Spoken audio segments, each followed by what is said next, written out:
Tiểu Lạc, em mau khỏe lại nhé. Here, drink this. It will help you.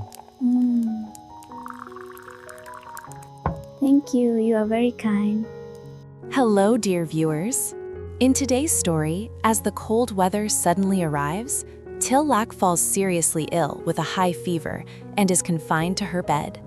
The CEO immediately sets aside all his work to stay by her side and take care of her. He personally prepares herbal medicine, cooks warm porridge, and patiently feeds her spoon by spoon while she is still weak. Throughout the night, he remains beside her bed, holding her hand tightly, anxiously watching over every breath she takes. When Tieu Lac finally wakes up and tearfully thanks him, he gently tells her that he doesn't need gratitude. He only wants her to recover soon because he was truly worried about her. It's a simple yet deeply touching story that shows how true love is often expressed through the smallest, most sincere actions. If you enjoy heartfelt, emotional, and romantic stories like this, don't forget to like, share, and most importantly, subscribe to the channel so you won't miss the next episodes. Your support is our greatest motivation to continue bringing you meaningful and beautiful stories every day. The cold arrived without warning. What had once been gentle evening breezes suddenly turned into sharp winds that slipped through every crack of the windows, brushing against the curtains and filling the room with a quiet chill. The sky outside was pale and heavy, as if winter had decided to claim the city overnight. Tieu Lac hadn't expected the weather to change so quickly. Just the day before, she had been laughing under the fading autumn sun. Now, she lay curled beneath a thick blanket, her body trembling despite the warmth of the heater. Her cheeks were flushed with fever, and strands of hair clung softly to her damp forehead. Every breath felt heavier than the last, her throat sore, her head spinning with a dull ache that refused to fade. The once lively sparkle in her eyes was replaced by exhaustion. The room was quiet, too quiet. Even the ticking clock on the wall seemed louder than usual, marking each passing second of her discomfort. She tried to sit up at one point, but the sudden wave of dizziness forced her back down onto the pillow. When the CEO received the message that she was unwell, he did not hesitate. Meetings were postponed, calls were ignored, and urgent documents were left untouched on his desk. None of it mattered. The only thing that occupied his mind was her. The image of her pale face replayed over and over in his thoughts as he drove home faster than usual, his grip on the steering wheel tightening with worry. The moment he stepped into the house, the usual composed and commanding aura that defined him in the business world faded. He moved quickly but quietly toward her room, afraid of disturbing her rest, yet desperate to see her with his own eyes. When he opened the door and saw her fragile figure lying there, his heart clenched. She looked so small beneath the oversized blanket, so unlike the bright and determined woman he knew. He walked to her bedside and gently placed his palm against her forehead. The heat of her fever startled him. His brows furrowed, and for a brief second, the calm confidence he always carried slipped away, replaced by pure concern. He brushed her hair aside tenderly, his fingers lingering just a moment longer than necessary, as though trying to comfort her even in sleep. "Tieu Lac," he murmured softly, his voice no longer the firm tone used in boardrooms, but something warmer, almost fragile.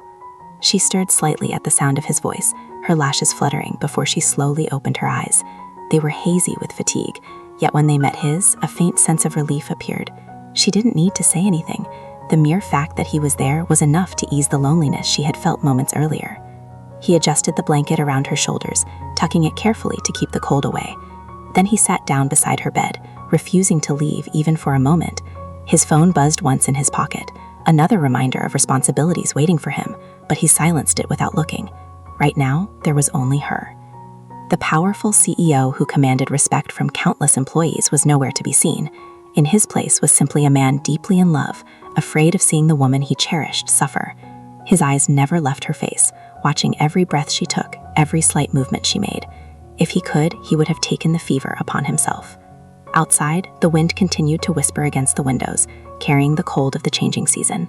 But inside that room, something warmer lingered, something stronger than the chill in the air. It was the quiet devotion in his gaze, the silent promise in the way he stayed by her side. In that fragile moment, as winter crept closer, love quietly wrapped around Tieu Lac like an invisible blanket, steadfast, protective, and unwavering. The house was unusually quiet that evening, as if even the walls understood that something fragile was unfolding inside. After making sure Tieu Lac was resting comfortably, the CEO stepped softly out of her room and headed toward the kitchen. He loosened his tie, rolled up the sleeves of his shirt, and stood still for a moment, thinking carefully about what he needed to do. He had faced complex negotiations worth millions, but at that moment, nothing felt more important or more serious than preparing medicine and a simple bowl of porridge for the woman he loved. He searched for the herbs he had once asked the housekeeper to keep in storage for cold weather emergencies. Finding them neatly packed, he exhaled in quiet relief. He filled a clay pot with water, added the measured portions of medicinal herbs, and placed it gently over the flame. The fire flickered beneath the pot, and soon the soft bubbling sound filled the kitchen. A faint, earthy aroma began to rise with the steam, wrapping the space in warmth. He stood there patiently, adjusting the flame so it would not burn too strong. From time to time, he lifted the lid to check the color of the liquid, making sure it simmered slowly, allowing the essence of the herbs to dissolve fully. He knew the taste would be bitter, and the thought made him frown slightly. Carefully, he added a few slices of dried red dates to soften the sharpness of the medicine, hoping it would be easier for her to drink. While the medicine simmered, he turned his attention to the porridge. He rinsed the rice thoroughly, the sound of grains moving underwater strangely calming his restless mind. He chose lean meat and finely chopped ginger, remembering that warmth was essential for someone battling a cold. Every movement he made was deliberate and attentive. This was not just cooking, it was an act of care, a silent declaration of how much she meant to him. As the rice boiled and slowly transformed into smooth, creamy porridge, he stirred it gently, making sure it would be soft enough for her weak appetite. The steam fogged his glasses slightly, but he did not bother to wipe them right away. His thoughts were with her. Was she still sleeping peacefully? Had her fever risen again? The urge to check on her tugged at him, yet he forced himself to finish what he had started. When both the medicine and the porridge were ready, he poured the dark herbal liquid into a cup and carried it carefully on a tray alongside the warm bowl of porridge. The gentle fragrance of ginger and rice blended with the herbal scent, creating a comforting atmosphere as he walked back to her room. He set the tray down quietly and leaned closer to her. "Tieu Lac, wake up a little," he whispered, his voice soft but steady. She stirred, her eyes slowly opening, still heavy with exhaustion. Seeing him there, holding the tray, a faint look of surprise crossed her pale face. He helped her sit up, placing a pillow behind her back for support. One hand held the bowl, while the other steadied her shoulder, afraid she might feel dizzy. He scooped a small spoonful of porridge and gently blew on it until the steam thinned. Only then did he bring it to her lips. "Careful, it's still warm," he murmured. She swallowed slowly, the warmth spreading through her body. Spoonful for spoonful, he fed her with unwavering patience. Not once did he rush her. Not once did he show the slightest hint of inconvenience. To him, every minute spent caring for her was meaningful. When it was time for the medicine, he hesitated for a second, knowing she disliked bitter tastes. But when she wrinkled her nose slightly, he offered a small reassuring smile. "Just endure it for a moment. It will help you feel better." She obediently took the cup, and he stayed close, watching to make sure she finished every drop. Afterward, he handed her a glass of warm water, his fingers brushing hers briefly, gentle, protective. The powerful executive who once commanded boardrooms now sat quietly beside a sickbed, focused only on the steady rhythm of her breathing.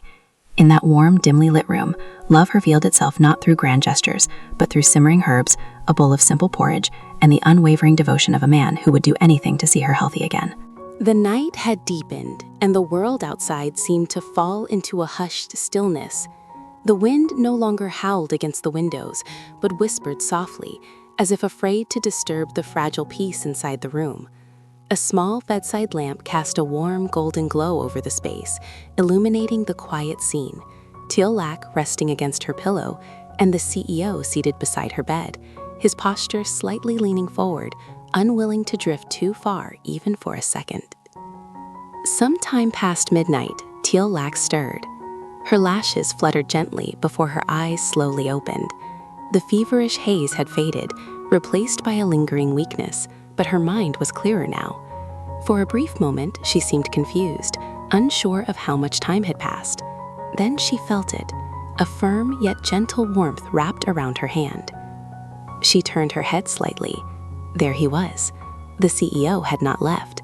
His large hand was still holding hers, his thumb resting lightly against her skin, as if grounding himself in her presence. His eyes were closed, but he wasn't truly asleep. It was the kind of half-rest that comes from exhaustion mixed with worry. Even in that quiet moment, his brows were faintly furrowed. "CEO," she whispered softly, her voice fragile but steady. His eyes opened almost instantly.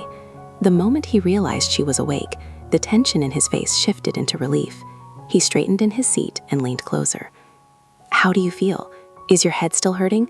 Are you cold?" His questions came one after another, his voice low but filled with unmistakable concern. She shook her head gently. "I feel better." And she meant it. Not just physically. Looking at him, his slightly disheveled hair, his shirt sleeves still rolled up, the faint shadows beneath his eyes, her heart tightened. This was not the composed, untouchable man the world admired. This was someone who had stayed by her side for hours, afraid to close his eyes in case her condition worsened. Her fingers tightened around his. "Thank you," she said softly, her eyes glistening under the lamplight. He let out a quiet breath, almost a soft laugh, but there was no humor in it, only tenderness. "I don't need your thanks," he replied gently. His gaze softened as he brushed a loose strand of hair away from her cheek. His fingertips were warm, careful, as if she were something breakable. "I just want you to recover quickly," he continued, his voice lowering slightly. "When you were burning with fever, I was really worried." The honesty in his tone made her chest ache. For a man like him, strong, decisive, always in control, admitting worry so openly was rare. Yet in that room, there was no pride, no guarded emotions, only sincerity. She swallowed, her eyes shimmering with unshed tears. "I didn't know you would be this worried." He looked at her quietly for a moment before answering. "You don't know how important you are to me." The words were simple, no dramatic declarations, no exaggerated promises, but they carried a weight that filled the room. He adjusted the blanket around her once more, tucking it securely beneath her shoulders. Then he pressed the back of his hand lightly against her forehead, checking her temperature again, just to be certain. His movements were instinctive, protective. "Rest," he murmured. "Don't think about anything else, just focus on getting better." She watched him through blurred vision, not because of fever this time, but because emotion overwhelmed her. In that quiet night, she understood something profound. Love was not always loud. It was not always fireworks or grand confessions beneath the sky. Sometimes, love was a man who refused to leave your bedside. It was the worry hidden in his steady voice. It was the warmth of his hand holding yours in the dark. She shifted slightly, making space beside her. "You should rest too," she whispered. He hesitated, then finally allowed himself to sit closer, still keeping one hand entwined with hers. Their fingers remained locked together, as if silently promising not to let go. Outside, winter continued its quiet arrival.